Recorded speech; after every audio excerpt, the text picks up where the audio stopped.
de la République démocratique du Congo. Allez, 66 ans après l'indépendance, quid de la responsabilité de la femme? Cette thématique, combien importante, les questions vont s'adresser à une dame, Gracia Maïza. Elle est présidente de l'association de femmes congolaises leaders, AFCOL en sigle. Elle est aussi porte-parole adjointe de l'action commune pour la République, ACR, parti politique du ministre délégué, près le ministre de la Défense nationale chargé des anciens combattants, M. Eliezer Tamboué. Je précise aussi, Mme Gracia Maïza est journaliste. Voilà, on est entre confrères. Madame Gracia, bonsoir et bienvenue. Bonsoir, M. Giresse. Tous les plaisirs est pour moi. Bonsoir à tous les téléspectateurs qui vont nous suivre ce soir. C'était un honneur de vous avoir sur ce plateau. C'est pour une première, hein, depuis que l'année a commencé, avoir une femme comme invitée. Ça nous honore. Vraiment, c'est parce que vous ne pensez pas si souvent à la femme. Hein? J'aime ça que vous me dites dans le couloir. C'est à moi de vous poser la question. Si souvent, c'est pendant le mois de mars je savais que vous allez parler de ça. Vous pensez à la femme. Non, c'est pas ça. Raison pour laquelle nous ne sommes pas au mois de mars, je vous ai invité. Je suis très honorée. Voilà. Le 30 juin dernier, vous avez organisé une activité, la première édition du Forum de femmes en général et de politique en particulier 2026. Le thème, c'était la femme face à ses responsabilités. C'était au Vénus Village Bibois. Père Bibois. Dites-nous, ça s'est passé comment, cette activité? Ça s'est très bien passé. Ok.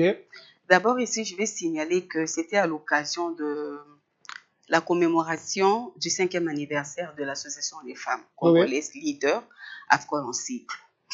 Si souvent, des ateliers fastes, des cérémonies, des séminaires ne se passent qu'au mois de mars. Ok.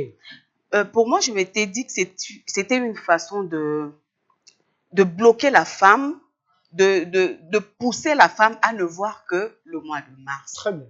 Or, la femme est le socle même de la vie. Oui. Donc, on ne peut pas passer un seul jour sans parler de la femme, sans parler de la vie que représente la femme.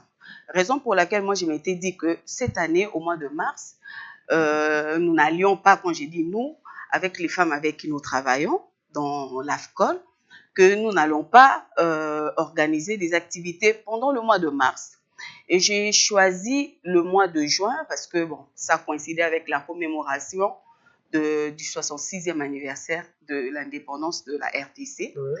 Raison pour laquelle j'ai réuni les femmes d'abord de l'association AFCOL, les femmes de ma base électorale, de l'Antélé, les femmes de la Tchangou et aussi les femmes non seulement de la ville de Kinshasa, mais aussi celles qui sont venues de Chikapa, de Kenge, de Kikwit. On dit que les femmes ne se soutiennent pas entre elles.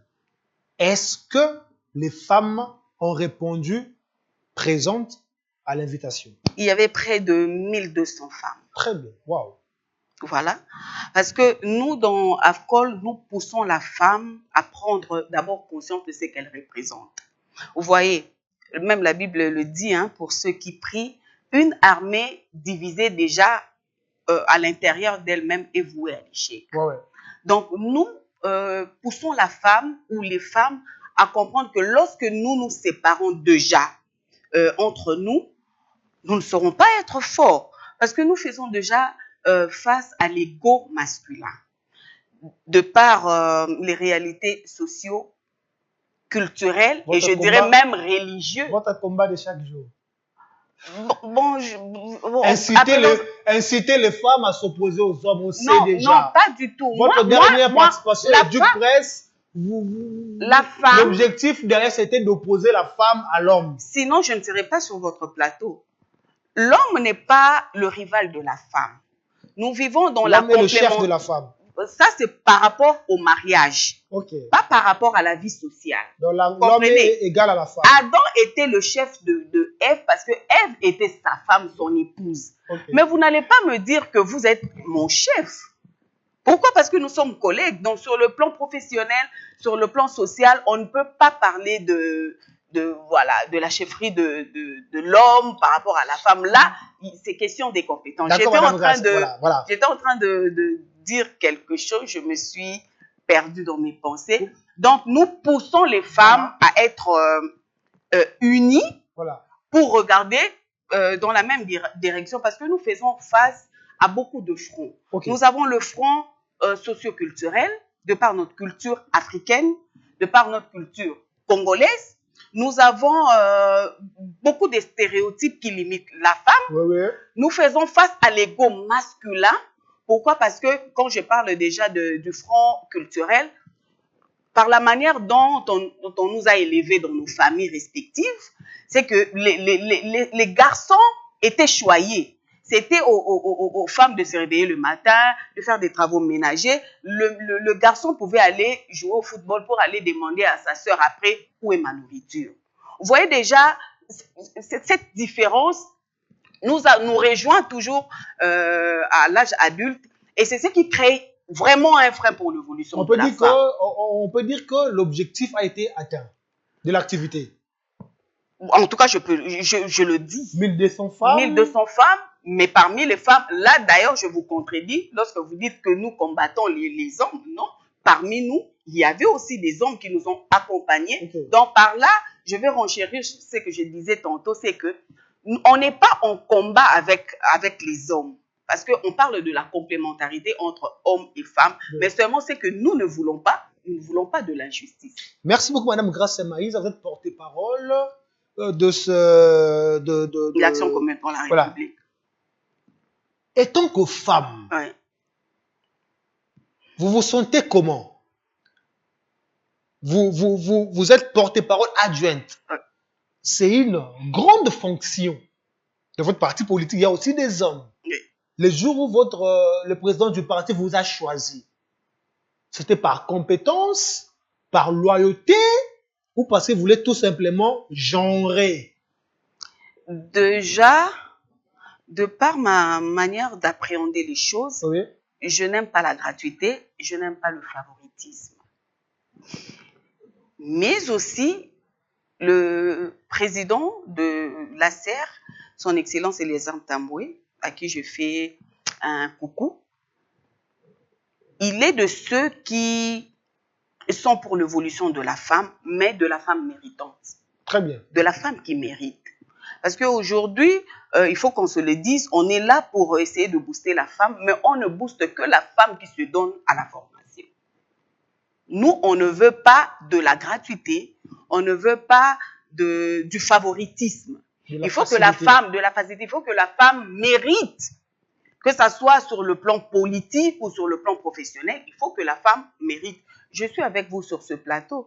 Ça serait à vous et aux téléspectateurs de juger si son Excellence, le capable président Eliezer Tamboué, m'a nommé par complaisance ou il a fait vraiment parce qu'il a vu quelques talents que Moi déjà, je vous suis, je suis vos interventions. La dernière émission que j'ai regardée, c'était avec Merlé Vouvou.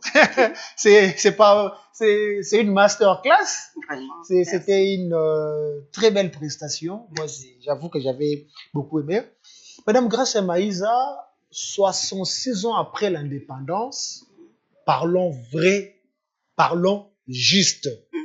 Est-ce que la femme congolaise est-elle devenue responsable, capable de diriger ou de conduire l'avenir de ce pays?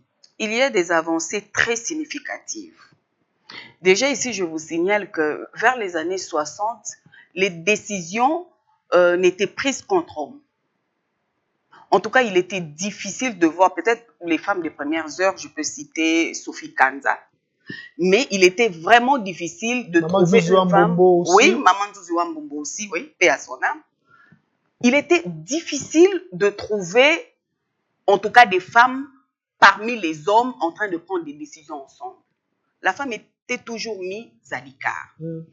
Mais je peux le dire, lors de la transition, il y a eu Madame Philomène Omatoukou, Oui. qui était présidente de l'Assemblée Je pense nationale. que c'est la première femme. Hein. C'était la première femme d'être présidente de l'Assemblée nationale. Oui. Lors de l'alternance, il y a Madame Janine Mabunda. Mabunda, oui. Aujourd'hui, il y a Madame Judith Souminois, La Toulouka. première ministre. Je peux citer Madame Wagner Oui. aux affaires étrangères. Donc, par là, on peut dire qu'il y a des avancées. Et aussi Raïssa Maloudi, là, ici, à l'EPST, Elles à sont l'éducation légion. nationale de votre Elles sont citoyenneté. légion. Ce n'est pas qu'au gouvernement, même dans les institutions publiques, dans des sociétés, il y a des femmes. Il y a Barbara Kana, Voilà, il y a Madame Lébé. même au Parlement, il y a Madame Inago aussi, il y a Oui. Christelle Voanga. Donc, il y a quand même des femmes qui essayent de sortir la tête, Oui. de sortir du lot. Mais je ne peux pas vraiment être prétentieuse pour dire que nous y sommes déjà.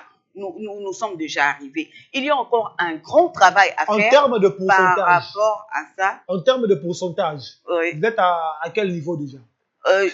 On 70, est 50, 20, scientifique. Je ne peux pas donner le pourcentage comme Mais ça, s'il fallait estimer. mais seulement je peux dire il y a encore un grand travail à faire. Ça, il faut le reconnaître. Mais il y a aussi des Vous avancées. êtes en deçà ou en dessous de la moyenne? Je ne parlerai pas de la moyenne. Lorsqu'on parle de 50-50, l'égalité, le droit entre femmes et hommes, 50-50, moi je dirais que de notre côté, en tant que femmes, nous n'avons pas encore atteint nos 50. Donc nous avons encore du travail à faire. Qu'est-ce qui vous empêche? Qu'est-ce qui fait en sorte que le pas soit traîné? Il y C'est a quoi le beaucoup- problème? Il y a beaucoup Qu'est-ce de- qui bloque la machine? il y a beaucoup de choses. On vous écoute. En Afrique, ici, comme je viens de le dire tantôt, Oui, nous sommes confrontés à beaucoup de réalités. très bien. D'abord, je parlerai des réalités socioculturelles. La manière dont la femme africaine a été élevée. C'est maintenant que les parents ont pris conscience que, voilà, que j'aie des filles ou des garçons, je vais tous les envoyer à l'école. Oui. Mais jadis, ce n'était pas le cas. Vous voyez, il y a même des parents qui ont sacrifié leur mariage. Pourquoi? Parce que sa femme ne faisait que des filles. Or, ces hommes-là oubliaient que c'est l'homme qui détermine le sexe de l'enfant. Vous voyez, Oui. il y a des enfants-filles qui étaient sacrifiés, qui n'ont pas été en mesure de faire ou de suivre des très bonnes formations à cause de ces, moi j'appelle ça des limites culturelles. Vous voyez, la femme africaine, en général, la femme congolaise a été élevée à se préparer au mariage. Raison pour laquelle il y a même certains de nos musiciens qui ont chanté que moi c'est à na mbongo mingi soka za na mobalité ezali souci à mikolo na mikolo. Raison pour laquelle il y a même eu de ces femmes là qui ont sacrifié leur cursus scolaire, humanitaire ou académique. Pourquoi? Parce que selon elles devaient se préparer au mariage pour être une bonne épouse. Or, lorsque vous vous préparez pour le mariage sans niveau et que vous épousez un homme qui a un niveau, à un certain niveau de la vie, il va vous abandonner pour aller trouver la femme qui lui vaut par rapport aux endroits où il doit côtoyer. Vous comprenez? C'est à ça que la femme africaine a été confrontée. La femme africaine a été confrontée aussi à la religion. Déjà, même pour les chrétiens, il y a certains pasteurs, hein, moi je sais que ces pasteurs sont honteux aussi par leur provenance culturelle et ethnique. Vous voyez, comme pour dire les que démons non, de la tribu. la femme doit se taire. Là, vous faites allusion à quelle tribu déjà? Non, moi je ne suis pas là pour parler des tribus parce que la Bible n'a pas été écrite au Congo. Mais la diction déjà vous La oriente. Bible n'a pas été La écrite au diction Congo. vous oriente déjà. C'est en Israël. Vous voyez, même là-bas. Le ton et la diction choisie vous orientent déjà. Ah, mais moi, en tout cas, Continuez, c'est pas grave, continuez. voilà. Oui. Même en Israël, la femme était discriminée. Vous On comprenez? comptait les hommes sans les sans femmes les et les femmes. enfants. En tout cas, moi, je félicite les 5 filles de ces messieurs de la Bible qui sont allées réclamer leur héritage à Moïse. Elles étaient vraiment des femmes particulièrement différentes à cette époque-là. C'était vraiment des femmes courageuses. Vous comprenez? La femme africaine est confrontée à des réalités religieuses. Donc, la femme, elle peut se retrouver dans un foyer où elle est marginalisée, elle est maltraitée, mais au nom de la religion, Oui. elle ne peut pas parler. Pourquoi? La femme fait face au front masculin. Je viens de le dire tantôt. Oui. Pourquoi? L'homme africain déjà a cet orgueil-là masculin. C'est moi le chef. Il oublie qu'il n'est chef que de sa femme à la maison. Il n'est pas chef de sa collègue. Donc, surtout que l'homme se perd dans ses pensées et la femme, que ce soit celle qui est au foyer ou celle qui est dans la société, est confrontée à cet orgueil-là. Vous voyez? Mais aussi, il y a un autre front auquel la femme est confrontée, le front entre sa semblable femme. J'attendais ces moments ici. J'attendais ces points ici. Voyez, continue. je vous dis, de nos jours, il est très rare, je vous dis quasiment rare, de trouver une femme en train d'applaudir sa semblable femme. Madame Gracia Maïza, je vous prends au mot. Okay. Vous êtes porte-parole adjointe. Oui. Vous avez déjà accordé faveur ou grâce ou opportunité à quelle femme depuis que vous occupez cette fonction? Et, en tout cas, peut-être que je serai indiscrète de parler de ça ici à la télévision. En tout cas, répondez à ma question. Voilà, je réponds à votre question. À un moment, j'étais... Elles nous suivent, hein, les femmes en question. Bien sûr. J'étais au cabinet de son Excellence Eliezer Tamboué comme chargée de conseillère en communication, si je peux le dire comme ça, adjointe. Alors, il y a une dame avec qui nous avons évolué au sein du parti que je ne voyais pas dans la cellule de communication. Une femme qui, à peine, on se disait bonjour. OK? Mais étant femme, d'abord, je ne l'ai pas fait par favoritisme. J'ai reconnu le travail acharné de cette dame. C'est qu'elle a pu donner pour le parti. Et lorsque je ne l'ai pas vue, qu'est-ce que j'ai fait? J'en ai parlé au staff et je l'ai appelé moi-même. Parce que j'estime que... Vous êtes une exception, je vois. Raison pour laquelle moi, j'ai l'association des femmes congolaises leader. Parce que nous voulons sortir de ce lot de femmes qui se combattent entre elles. Vous voyez, nous faisons face à beaucoup de réalités. Et lorsque, entre nous aussi, on se met à se combattre, donc on va perdre l'objectif majeur que nous poursuivons. Or, l'objectif majeur d'égaler les hommes.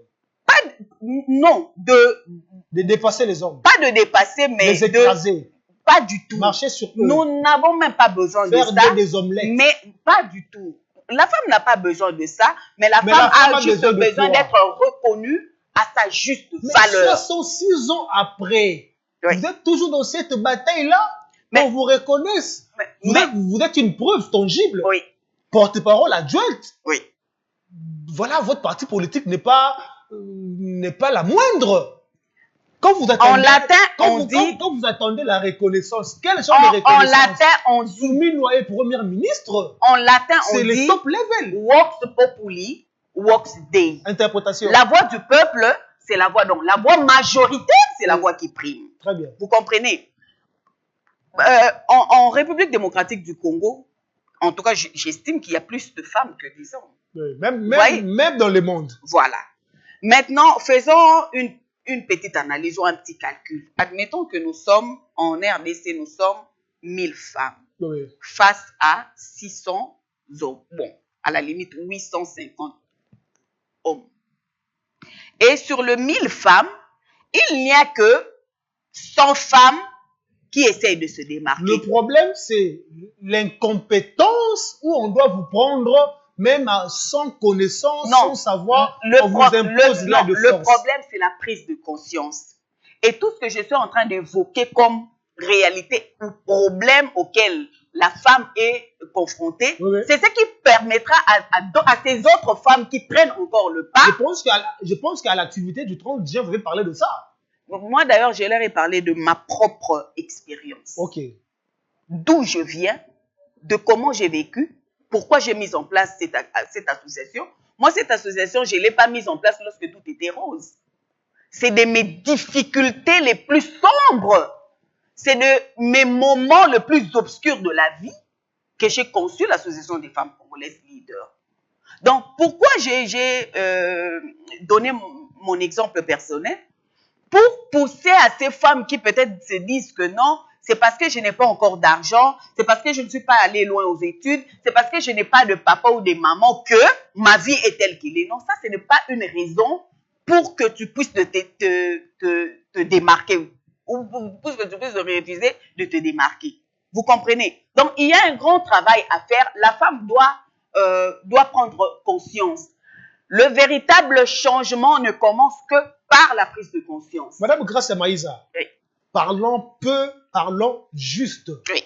Répondez avec toute sincérité. Oui. Et objectivité. Voilà, merci. Bon, vous êtes politique. Quand une personne politique parle, il faut vraiment suivre le mot. Aujourd'hui, on vous nomme ministre. Okay. Soit gens, famille, enfants, communication, je ne sais pas. Ministre. Votre cabinet serait un cabinet rempli que de femmes parce que vous voulez motiver les femmes à atteindre votre niveau ou il y aura aussi des hommes compétents qui vont vous accompagner pour réussir. Mon cabinet sera rempli des compétences. Je me répète encore, je n'aime pas le favoritisme.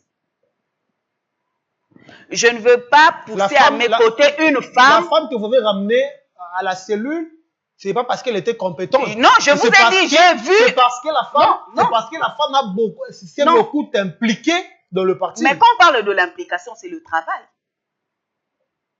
Lorsque je dis que cette femme a beaucoup donné, c'est par son travail. Elle est journaliste à Antenne A. Je voyais comment elle faisait de reportages. Je voyais comment elle mobilisait les comédiens pour venir lorsque nous avions des activités ou lorsque nous avons des activités. Alors, c'est déjà ça sa portion de travail qu'elle faisait. Son apport par rapport à l'émergence et au développement du parti. Ici, je n'ai pas parlé d'une femme qui ne vient que chauffer les chaises. Parce qu'il y a de ces femmes-là, en dehors peut-être de quelques billets de banque, ou en dehors de, excusez-moi le terme, de leur corpulence, elles n'ont rien à donner. Ah non, moi je ne parle pas de ces genres de femmes. Non, okay. Pas du Donc tout. votre cabinet sera rempli de compétences. Donc, si vous voyez... le pourcentage, combien d'hommes, combien de femmes? Compétences à 100%. Donc, cela veut dire... pas un penchant du féminisme. Cela veut dire, si vous voyez mon cabinet être rempli que des femmes, alors à ce moment-là, dites-vous que ce sont des femmes compétentes.